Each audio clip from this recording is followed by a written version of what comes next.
start by telling, I didn't bring a drum. I was going to use my water bucket, but I won't worry about that right now. My water bottle, my drum. I'm going to tell you a story that happened long ago. This is the story about ant woman and bear from the Twana people, the Twana tribe. Long, long ago, so long ago, there was no light. Back when there was only darkness. And in those days, the ant people worked very, very hard. But sometimes when they were looking for food, they couldn't find it because of the darkness. And then when they went, they couldn't find their way home again. Sometimes they would hear heavy, heavy footsteps.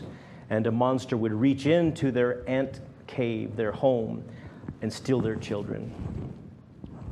There was a monster that they had to contend with. And this monster was Tsimax, also known as the grizzly bear. And even now, today, bears will often dig into ant holes and steal the children, eat the larvae. There was one person, ant woman, and she was smarter than anyone else alive. And she said, you know, if we had light, then we could see to work and we could find our way home again. We could watch out for the monster bear who steals our children. So Ant Woman decided she would go to the home of the Creator and she would ask for light on the behalf of her people. But it was a long and very dangerous journey, and she was so tiny. But she did not know it. But all this time, Tsimax, the grizzly bear, followed her because he wanted to see what she was up to. She goes to Creator and she says, Creator, oh great Creator, give my people light so that we can see and work, and so that we can... And before she could finish, Grizzly Bear steps in saying, don't listen to her. Don't give this little bug person what she wants. I want it always to be dark so I can sleep and be cool. The Creator replied, okay, you both want something, so there will be a contest, a dance contest, and the winner will get his or her desire. Well, this was the first powwow. Powwows now is when you come together and you have dance-offs. And you see who wins, and you have contests in great costumes. But they didn't have costumes at this point. So they came together for what we would call 4 days and four nights to compete in this dance to see who would win. People came, just like they do in powwows now, from the 4 directions. And they brought a big feast, and they brought food and all kinds of things to eat and drink. But little Ant Woman fasted. She concentrated on praying and fasting on behalf of her people. So she pulled her tight little belt around her waist so she would not feel hungry. Finally, it came time to compete. She says, I am Ant Woman and I dance for light. And she did a very, very fast little dance, pulling her barrel tighter and tighter with her legs.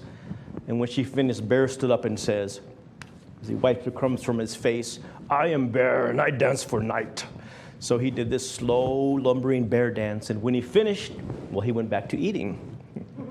So they danced again and again and again for 4 days and 4 nights. And Ant Woman didn't eat this entire time. When she would feel hungry, she would just continue to pray and to fast and go with her tight little belt. And so Bear stood up, and it was his time to dance. And he could hardly move because he'd eaten so much food. And he had gotten so full and so fat. And he said, I am Bear, and I dance for... And so he falls asleep. And so he just falls asleep right there on the ground, begins to snore really loudly. So then Creator says, okay, the contest is over. Little Ant Woman has won, but because you're both my children, I'm going to give you both day and night. Therefore, that's how day and night was created in the creation story of the Twana people. And so to this day, when you see a little ant, have you noticed they have tiny little waists? That's why, because Ant Woman fasted and fasted. And in fact, in the Twana language, the name for ant is called Tsatlutsid, which means tied or cinched at the waist. And that's the story of day and night. So that ties in nicely to what is, the theme for this month, which has been the light. What's it? The light of the world. Light of the world. That's what I thought. Okay. So what is it about light that fascinates us? In the reading that Cheryl read, she's talking about, she's talking about we've gone from candles to bonfires to neon lights, to little flashlights, to lights. Now we hang Christmas lights. I don't know if you guys do this, but every time I go tent camping, I have battery-operated lights that I put on my tent. And so people come and say, wow, that's a great idea. It's really just so I can find my way back at night, but I find it's a nice thing.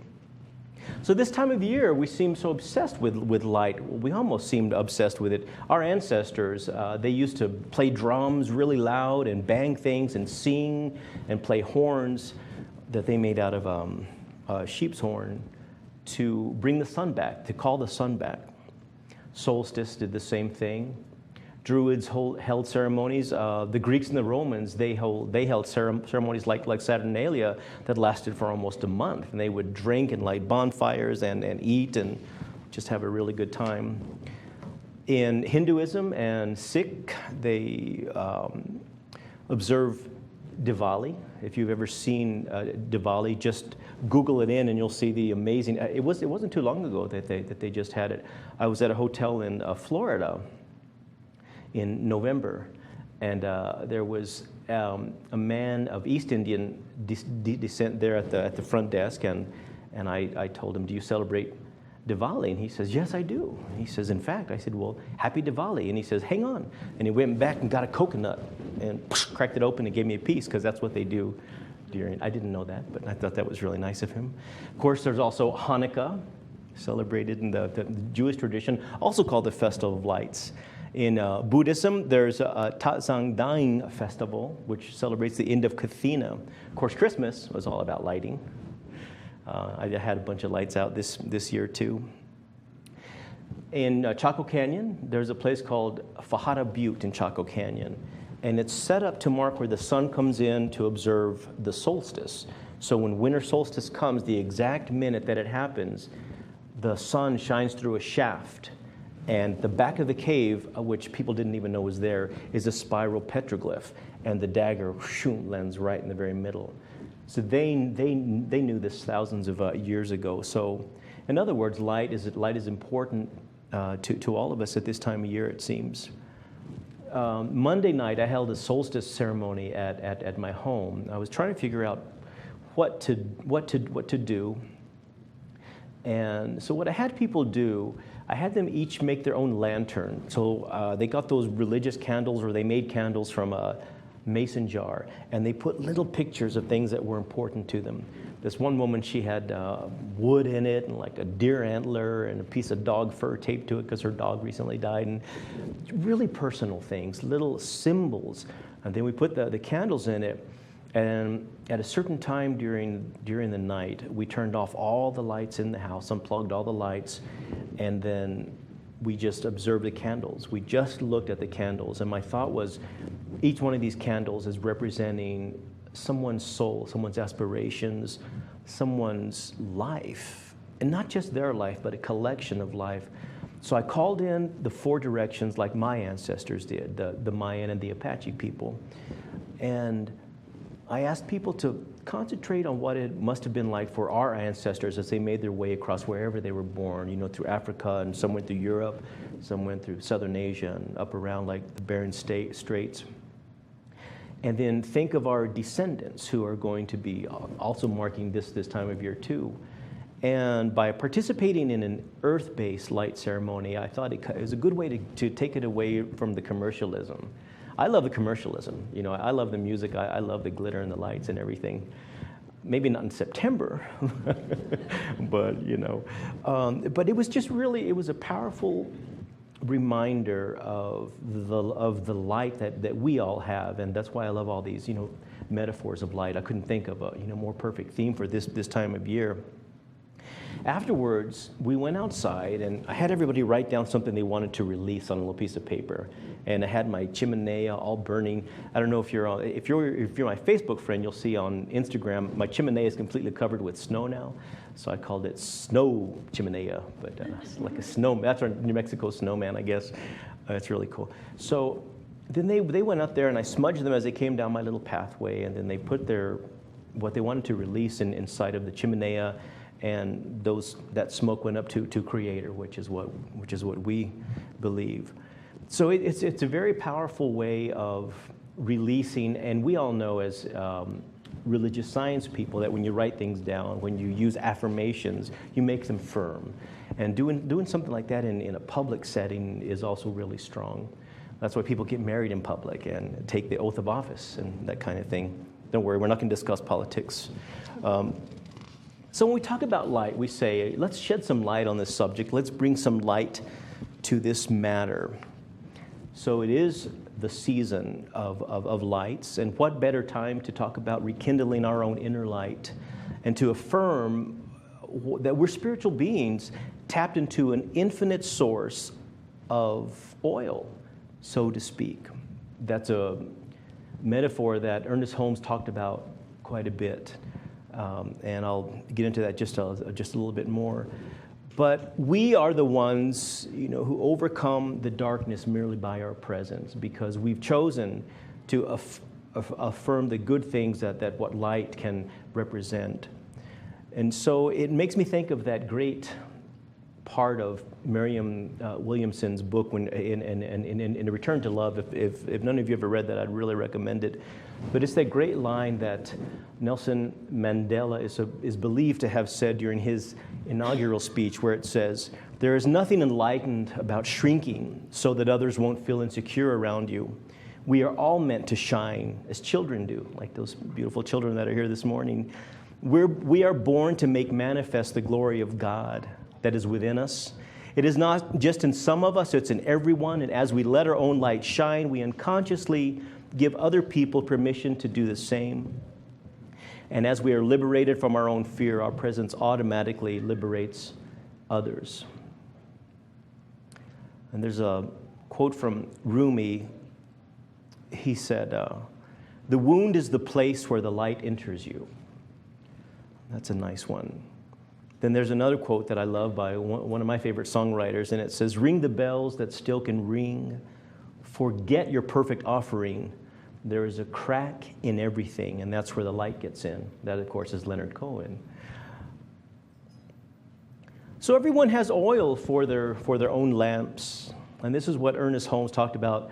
I really love going on YouTube now and watching Ernest Holmes speak and listening to him speak. I'm so grateful that his messages and his talks are up there now, and I love to hear him talk the way he talked. It was a different time. It's a much different time.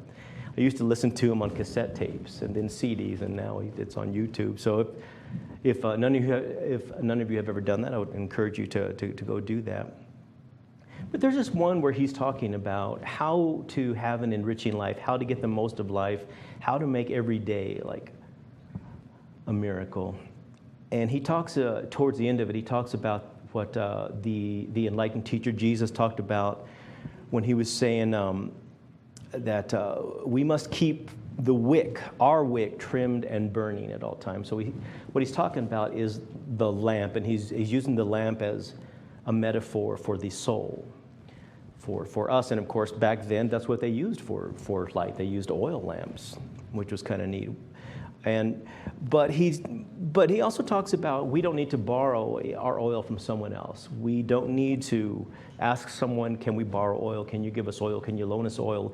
Because we're tapped in. Our wick is planted deeply into the infinite source, the ever renewing oil that just keeps renewing for us. But when he said that you must keep your wick trimmed and burning, well, guess what that means? That means it's our responsibility to let our wick or our faith run deep into the ever-renewing oil of Spirit. Then our light will shine, and you will be that light that dissipates the darkness merely by your presence. But once again, it's whose responsibility is it to let that light shine? Well, we're already supplied with the oil. We're already supplied with the wick. We're supplied with everything that we need, but we have to polish up that lamp. We have to shine it. We have to trim our wick. We have to take care of, and to extend that metaphor, the lamp is our thought, the way that we approach life, the way that we see life. Even in the throes of grief and heartbreak, that light of yours can never be snuffed out. And I'm always conscious to remind people that there are people, this time of year especially, who have lost people. And to never forget that and to always think about them and look out for them. I remember almost let me see, what year is this? 15. So in 2010, when I was caregiving for my partner through just the worst part of cancer, and we knew the end was near, but I was also really grateful that he was at home, that I could be that caregiver. But anyone who's caregiving for anyone, it's exhausting. It's just exhausting. And there was one day, and I was so exhausted and so burnt out, and I just couldn't figure out how I was going to go on any further. So I said, okay, how do I handle this as a spiritual practitioner? How do I do this?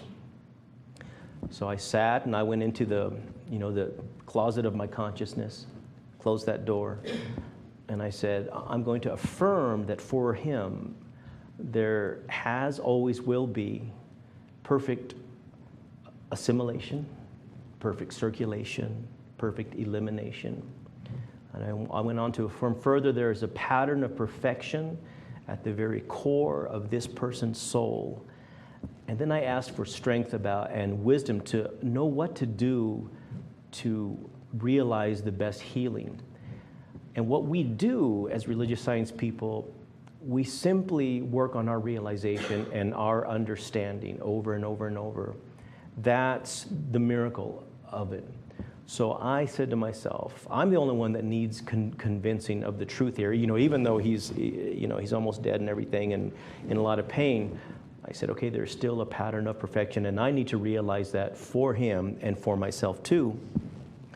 So, he had been unconscious for quite a few days under just heavily medicated. And then all of a sudden, just out of nowhere, comes this clarity. He opens his eyes and he said, I'm sorry. Thank you. I love you. And drifted off, and 2 days later, I held him as he, took his final breaths.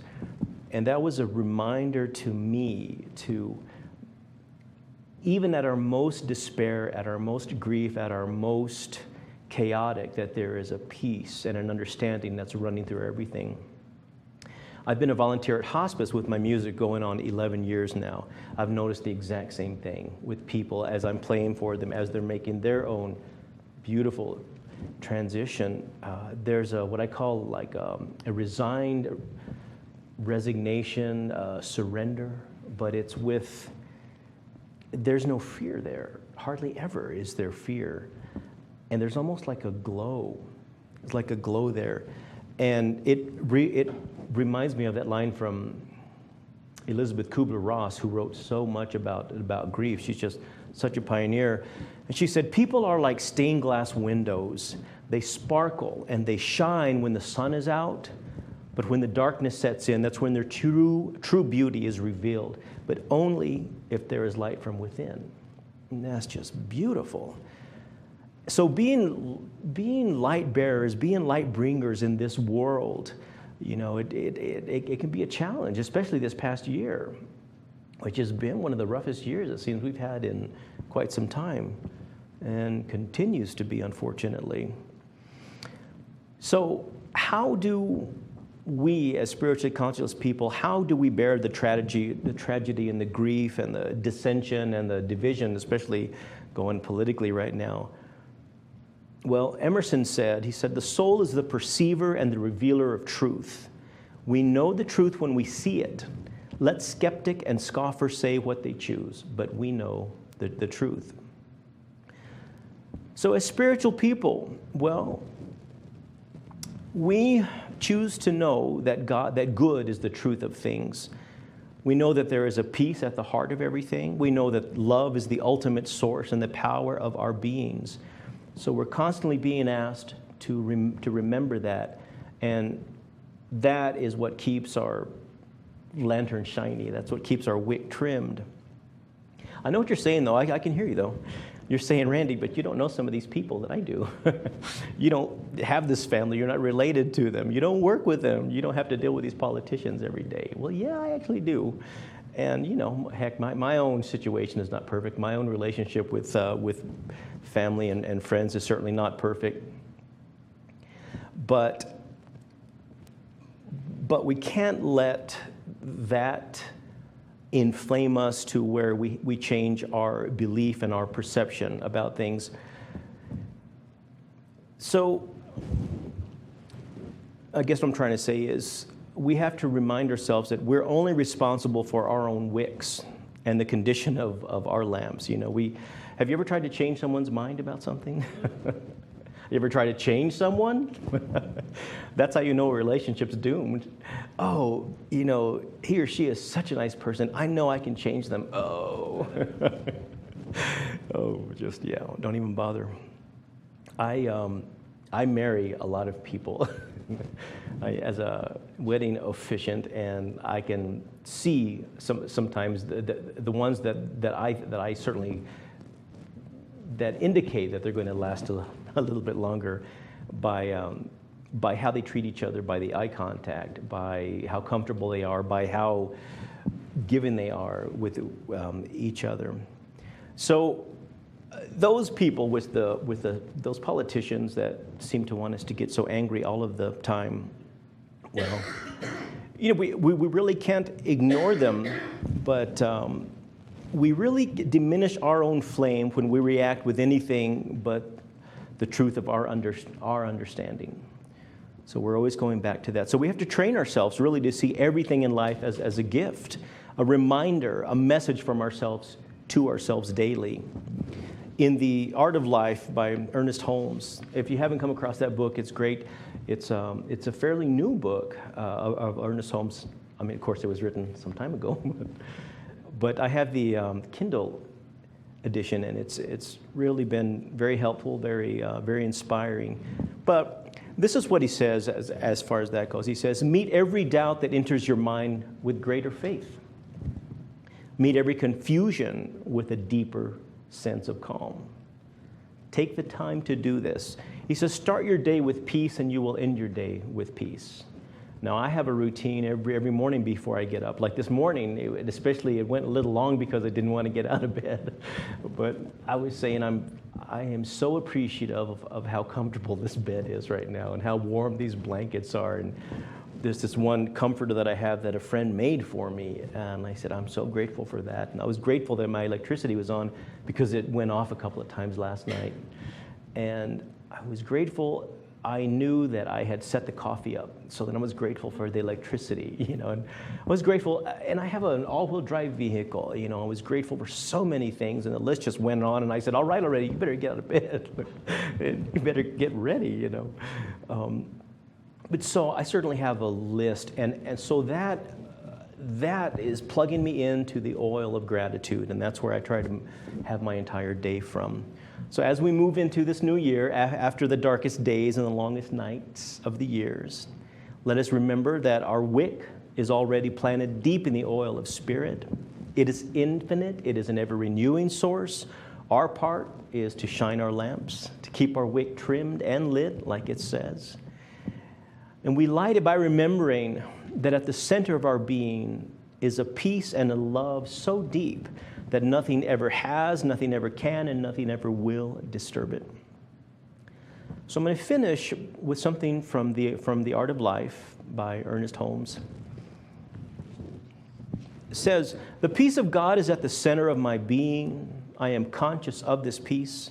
I enter into this peace. I am surrounded by this peace. This peace moves out from me in all directions. It calms the troubled waters of my experience. It heals everything it contacts. And there is nothing but this peace. But that makes me also think of the Navajo Beauty Way chant where it says, beauty goes before me, beauty goes behind me, beauty goes above me, beauty goes below me, beauty is all around. And so it is. Thank you.